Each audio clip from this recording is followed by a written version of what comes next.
One of the most unexpected dark horse runs in recent history has been occurring before our very eyes in Masters Shanghai, with the recently ascended team G2 already securing a top 3 finish in the International Master just months after it looked like they wouldn't even be competing in franchising. And that was only one of the multitude of drama and curses that has followed around Valyn and the rest of this team before being reborn as one of the top rosters in the world yet again. The core of this G2 team has had a truly insane journey, and I'm going to dive right into everything surrounding them that has led them to where they are right now. But where you are right now is watching my video, where you can also subscribe to my channel and turn on notifications so you don't miss out on videos and deep dives like this. Also, check out the most recent episode of Exit Frag, where we discuss other teams and storylines from Masters Shanghai.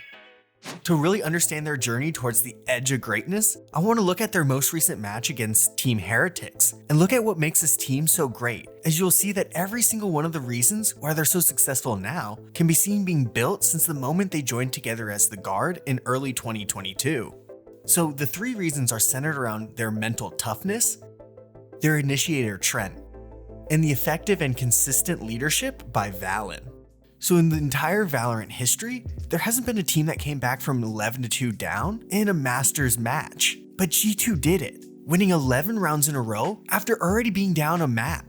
And they did it with some supreme confidence, with each player on the team looking experienced, even Icy, who was competing in his most important match of his life as a rookie. This can all be chalked up to the mental toughness that the core of this G2 team has been building up over the years, as this wasn't the case for them at all when they were in Icy's shoes as rookies in 2022 at Masters Reykjavik. Back at the start of the season, they came out as the rookie team and shook up the North American scene, where they surprised everyone in the Stage 1 Challengers, and not only qualified for the first International Masters of the Year in Reykjavik, Iceland, but they won the event against a Prime Optic team to gain a bye to the playoffs. So going into their first Masters, they were at an all-time high, with all the confidence in the world. But right away in their first match on land, they couldn't get the job done, losing to Optic in their rematch, with only a few rounds being the difference between victory. And while that gut punch pretty much ruined their run before it even started, as they would have to face Paper Rex, they kept the maps decently close but were eliminated before they even got their footing in the event.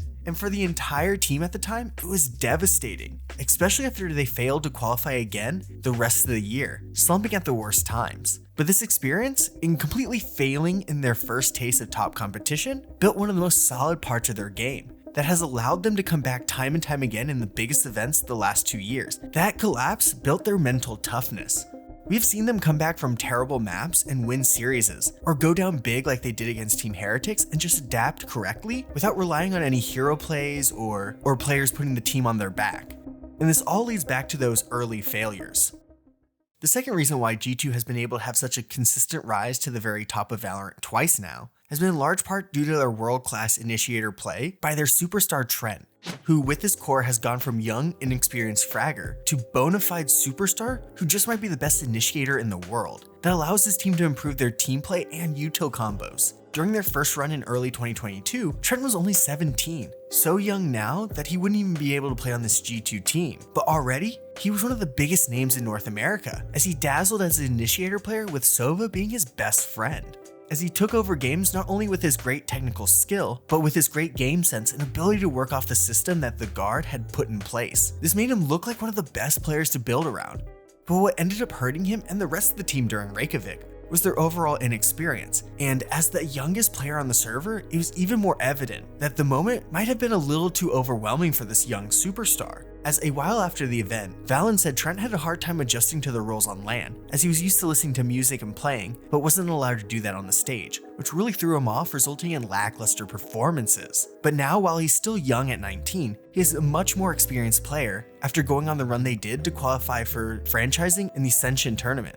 As for Trent and the Guard roster, it was actually kind of perfect that their org didn't qualify for franchising, as they decided to stick together and compete in Tier 2 rather than disband and look for deals on their own, which players like Trent and Valyn could definitely have done. Instead, they stuck together and competed to truly earn their spot as a top team,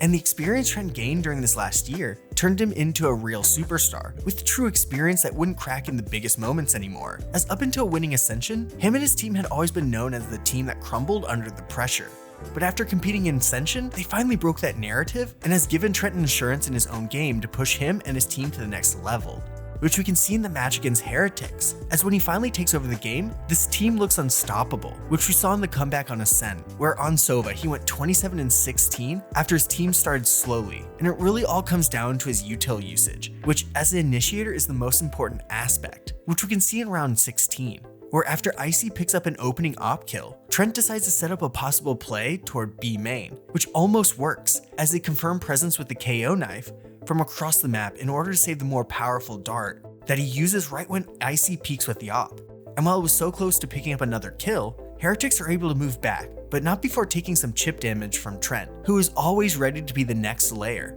It could have easily resulted in a kill or two for him, but while they didn't get any kills, it allowed the rest of his team to rotate to A, where Heretics looks to be moving toward 2. But G2 leaves Trent to sit back further on B alone, knowing that he has the skill to at least trade out and slow down the attack if Heretics decides to go back to B. And by him sitting in the back of sight, he's in the best spot for a Sova, which we'll see towards the end of the round, as he's given enough time to regain his dart to allow him to use it when he feels pressured, letting him know exactly where the remaining of Heretics are coming from, giving him a 2k that gives them the round. And this whole round shows everything that makes Trent a superstar. The ability to work in set plays, great game sense, and the ability to single-handedly hold down a site, feeling like a site anchoring initiator. Something that has always been a part of his game that makes him different than other young superstars like Asuna or Zekin. And the last and biggest reason why G2 has been able to go on this run, and why this core has been so successful ever since their failure in Masters Reykjavik, has been because of their shot caller Valyn, who has been the unshakable leader since the beginning, fostering whatever iteration of the roster to the top. Throughout every situation surrounding this team's future, he's been able to both keep his personal play and team system always improving, which we see in the most recent games this season, with people already calling him one of the best players in the world. Let's dive into a round he calls later in Ascent, where they had already been mentally booming Heretics, but needed to change up their approach coming out of a timeout. So after winning the save round to push it within 1, G2 has to adapt, as this is the round Team Heretics prepped during the timeout, in order to finally move it to map point and end the G2 comeback. So this round is very smart by Valyn and G2, as while it looks like they play way too passive early in the round, giving a lot of mid as well as toward A when they pressure Valyn, but actually they hold their lines well, as they don't overpeak and don't leave any holes for Heretics to slip through, as the KJ trip near market allows them to give up just enough space, so that when Heretics finally does overextend, they're able to do a quick flash peek with Valyn and JonahP to give them the first kill, while still not giving away too much info to Heretics, forcing them to hit B, where Trent again is sitting back a site along with Leaf, who uses the lockdown to put Heretics in a very uncomfortable position, with no one really able to play off of each other, as G2 guns them down to tie the game after being down 11-2.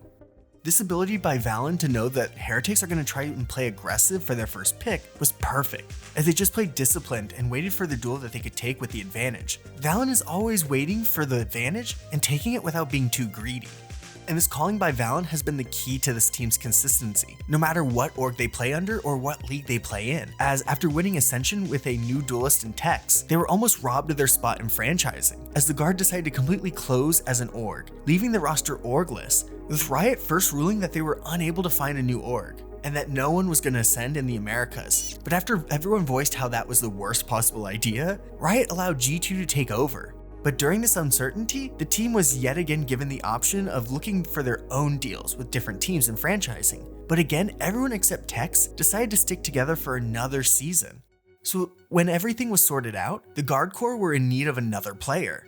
So Valyn and the new coach Josh RT brought in a great weapon for Valyn's play calling, Leaf, who's one of the most flexible players in the world. But after falling out of the kickoff event in play-ins, they decided to let go of their longtime Sentinels player, Net, and picked up rookie Icy as their newest duelist. And this is where Valyn's leadership really shines, as with Icy, he hasn't just used him like other duelists he's had before, like Saya player or Tex, who he's had great success with, but rather let Icy play towards his strengths. For this team, Icy doesn't have to always be the space gamer, but he's still skilled enough to do it, as he's gone 89 and 70 in first kills to deaths in the last 30 days with the team, being able to look just as comfortable on Raze as Jet, which has been an issue for other more established duelists, perfectly fitting into the current meta, which has led to this incredible run with this brand new player. Check out the most recent Exit Frag episode, where we discuss other teams and storylines for Masters Shanghai. I know you'll like it if you made it this far into the video. Also, if you aren't already, make sure you subscribe with notifications on so you don't miss out on any videos like this one throughout the rest of the Pro Valorant season.